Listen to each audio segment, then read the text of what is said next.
Hey there guys, this is going to be a tutorial on the type function in Python, and before that I have already written a blog post on the type function and the blog post will be in the description box below. Do check it out.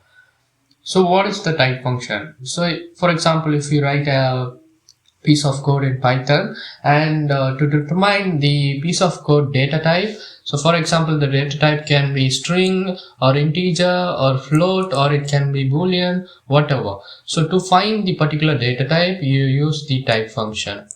So let me show you how does the type function works. I will open this Tony IDE. So for example, firstly I'm just entering print and entering type function, and let's enter hello world.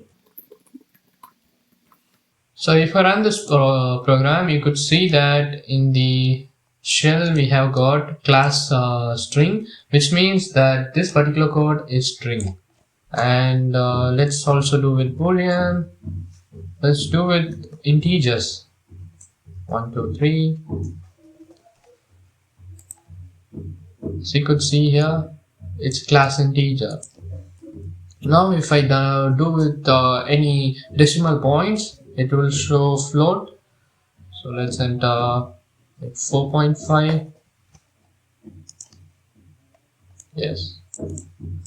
So the type function allows the user to determine what the data type of the code is, and that's it about the type function. And if you come over here to the blog post, I have given examples on the type function. So work with these examples, and by end of this post you will be very much familiar. So I think by now you will be having a small idea on the type function, and that's it about this video. If you really like this video, make sure to give a like and subscribe to our channel. See you next video guys.